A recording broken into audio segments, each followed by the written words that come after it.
Hello students, welcome to the online classes. Bhaktin कहानी के क्रम में आगे बढ़ते हुए आज हम भक्तिन के तीसरे परिच्छेद के बारे में पढ़ेंगे। जैसा कि कहानी के पिछले भाग में हमने बताया था कि भक्तिन का दुर्भाग्य उसके साथ साथ चल रहा था। उसके पति की मृत्यु हो गई और पति की मृत्यु के बाद उसके ऊपर एक के बाद एक विपत्तियां आने लगी। लड़की का विवाह उसने किया और लड़की भी विधवा हो गई और उसके जेठ जिठौतों की नजर उसके संपत्ति पे थी। अब आगे भक्तिन का दुर्भाग्य भी कम हटी नहीं था। इसी से किशोरी से युवती होते ही बड़ी लड़की भी विधवा हो गई। भयों से पार ना पा सकने वाली जेठों और काकी को परास्त करने के लिए कटिबद्ध जिठौतों ने आशा की एक किरण देखी। विधवा बहन के गठबंधन के लिए बड़ा जिठौत अपने तीतर लड़ाने वाले साले को बुला लाया, क्योंकि उसका हो जाने पर सब कुछ उन्हीं के अधिकार में रहता। भक्तिन की लड़की भी माँ से कम समझदार नहीं थी। इसी से उसने वर को नापसंद कर दिया। जब उसके जेठ ने अपने साले को बुला करके विवाह का प्रस्ताव रखा तो भक्तिन की लड़की ने उस वर को या उस लड़की को नापसंद कर दिया। बाहर के बहनोई का आना चचेरे भाइयों के लिए सुविधाजनक नहीं था, अतः यह प्रस्ताव जहां का तहां रह गया। तब वे दोनों माँ बेटी खूब मन लगाकर अपनी संपत्ति की देखभाल करने लगे और मान न मान मैं तेरा मेहमान की तरह कहावत चरितार्थ करने वाले वर के समर्थक उसे किसी न किसी प्रकार पति की पदवी पर अभिषिक्त करने का उपाय सोचने लगे। और उसके परिवार के अन्य लोग जो इसके जेठ और लोग थे, वो लोग किसी न किसी तरह इसी फिराक में रहते कि किस तरह भक्तिन की बेटी से उसके साले की शादी हो जाए। एक दिन माँ की अनुपस्थिति में वर महाशय ने बेटी को कोठरी में घुसकर भीतर से द्वार बंद कर लिया और उसके समर्थक गांव वाले को बुलाने लगे।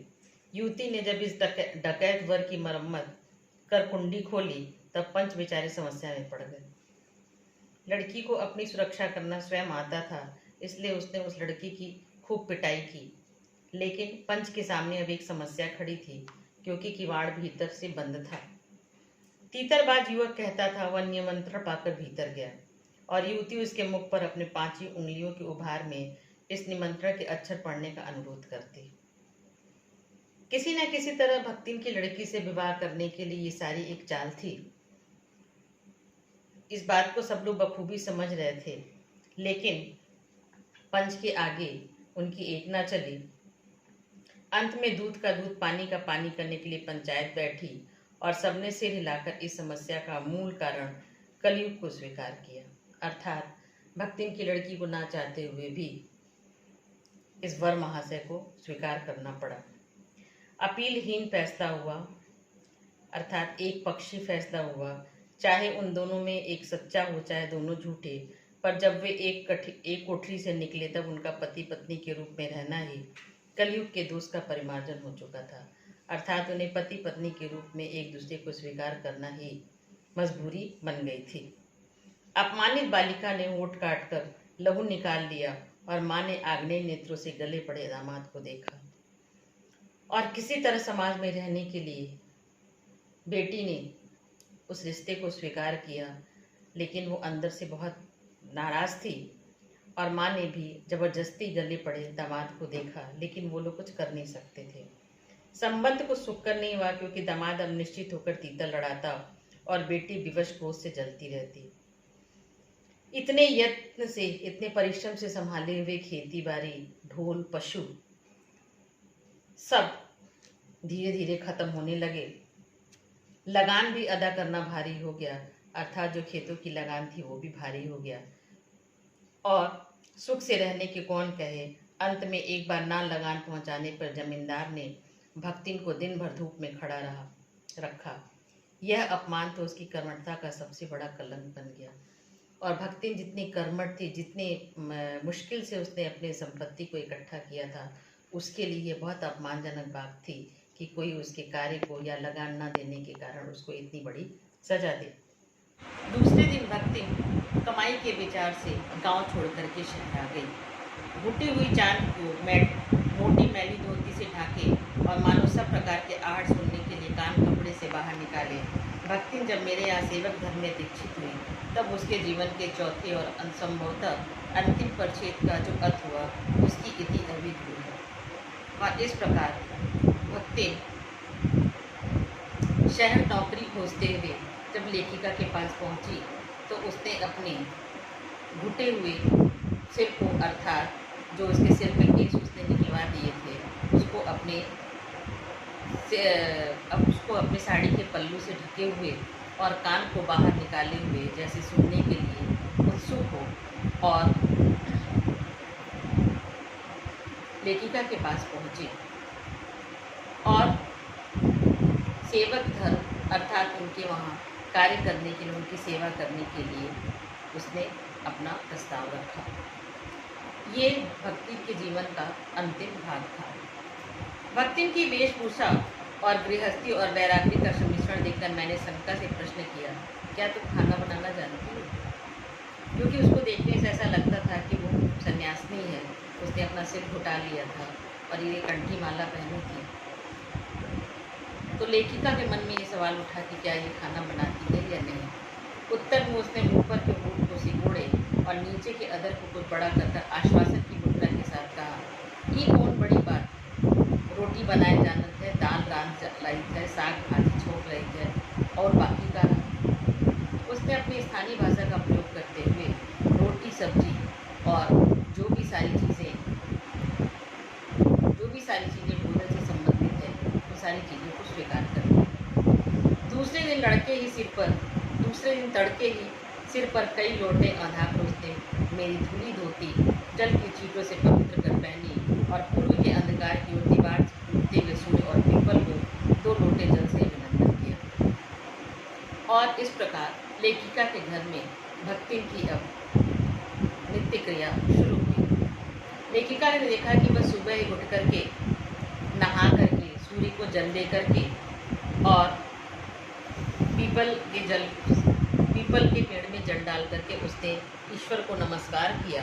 2 मिनट नाक दबाकर जप करने के उपरांत वह कोयले की मोटी रेखा से अपने साम्राज्य की सीमा निश्चित कर चौके में प्रतिष्ठित हुई और उसने कोयले से एक रेखा खींच करके और उसने एक रेखा बना करके और अपना एरिया निश्चित कर लिया कि इसके अंदर अब कोई नहीं आ सकता।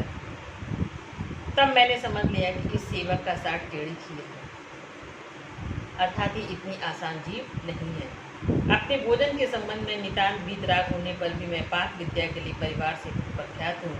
कोई भी पाक कुशल दूसरे के काम में नुक्ताचीनी बिना किए नहीं रह सकता, पर जब छूत पाक पर प्राण देने वाली व्यक्तियों का बात बात पर भूखा मरना स्मरण हुआ और भक्ति की संकाकुल दृष्टि से छिपे हुए निषेध का अनुभव किया, जब कोयले की रेखा मेरे लक्ष्मण के धनुष से खींची हुई रेखा के समान दुर्लभ हो। खाना बनाने के संबंध में लेखिका ने कहा है कि वह पाक कला में इतनी निपुण थी कि पूरे परिवार में उसकी इस बात की चर्चा थी। लेकिन यहाँ पे छूत कला को देख करके यह बात उसके लिए असह्य हो गई और भक्ति द्वारा खींची गई कोयले की रेखा उसके लिए लक्ष्मण रेखा के समान हो गई।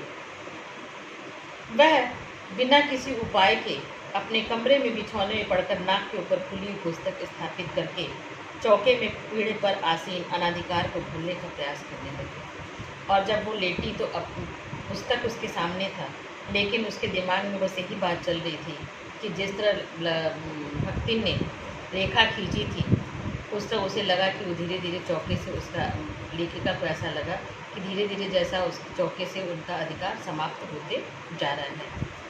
भोजन के सब जब मैंने निश्चित सीमा के भीतर निर्दिष्ट स्थान ग्रहण कर लिया, तब भक्ति ने प्रसन्नता से लबालब दृष्टि और आत्मतुष्टि से आह्वालित मुस्कुराहट के साथ मेरी फूल की थाली में 1 अंगुल मोटी और गहरी काली चित्तीदार 4 रोटियां रखकर उसे टेढ़ी कर गाढ़ी दाल परोस दी। पर जब उसके उत्साह पर तुषारपात करते हुए मैंने रुआसे भाव से कहा, यह क्या बनाया है, तब वह हतबुद्धि हो गई। जब लेखिका भोजन करने बैठी तो भक्ति बहुत प्रसन्न होकर के और अपने ही तरीके से उसने बहुत स्वाभिमान के साथ और आत्म तुष्टि के साथ संतोषजनक, उसके चेहरे पे संतोष दिखाई दे रहा था और संतोषजनक होकर के उसने एक फूल की थाली में चित्तीदार रोटियां, मोटी मोटी चित्तीदार रोटियां, और उसी को टेढ़ा करके उसमें दाल परोस दी, जिसको देख करके लेखिका को बड़ा अजीब सा लगा और उसने रुआसे भाव में अचरज से कहा कि यह क्या है, क्योंकि लेखिका ने इसके पहले इस तरह कभी भोजन नहीं किया। उसने इसके जवाब में क्या कहा, रोटियां अच्छी सेकने के प्रयास में कुछ अधिक खरी हो गई हैं, पर अच्छी हैं। तरकारियां थी, पर जब दाल बनी तो उनका क्या लाभ। शाम को दाल ना बना करके तरकारी बना लूँगी। अर्थात उसने बड़ी चालाकी से अपनी बात का उत्तर, लेखिका के प्रश्न का उत्तर दे दिया।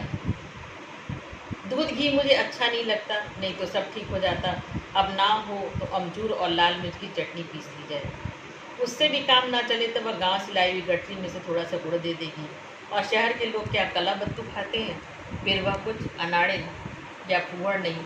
उसके ससुर, पितिया ससुर, अजिया ससुर आदि ने उसकी पाक कुशलता के ना जाने कितने मौखिक प्रमाण पत्र दे डाले, और लेखिका के सिर्फ इतना पूछने पे भक्ति ने अपनी पाक कला के कुशलता के इतने उदाहरण दे डाले कि लेखिका निरुत्तर हो गई, और उसने अपनी प्रशंसा में इतना कुछ कहा कि वो लेखिका की किसी बात को मानने को तैयार ही नहीं थी। भक्तिन के इस सारगर्भित लेक्चर का यह प्रभाव हुआ कि मैं मीठे से विरक्ति के कारण, बिना गुड़ के और घी से अरुचि के कारण रूखी दाल से एक मोटी रोटी खाकर ही बहुत ठाठ से यूनिवर्सिटी पहुंची, और न्याय सूत्र पढ़ते पढ़ते शहर और देहात के जीवन के इस अंतर पर विचार करने लगी। भक्ति ने इतना लंबा चौड़ा जवाब दिया था कि लेखिका निरुत्तर हो गई, और लेखिका को मीठा नहीं पसंद था, इसलिए किसी तरह उसने रोटी और दाल खाई और बड़े ठाठ से यूनिवर्सिटी पहुंची, और न्याय सूत्र पढ़ते पढ़ते उसने, लेखिका ने शहर और देहात के बीच का क्या अंतर है इसको समझने का प्रयास करती रही और चिंतन करती रही। अब भक्ति कहानी के नेक्स्ट पार्ट को हम दूसरे वीडियो में देखेंगे। धन्यवाद।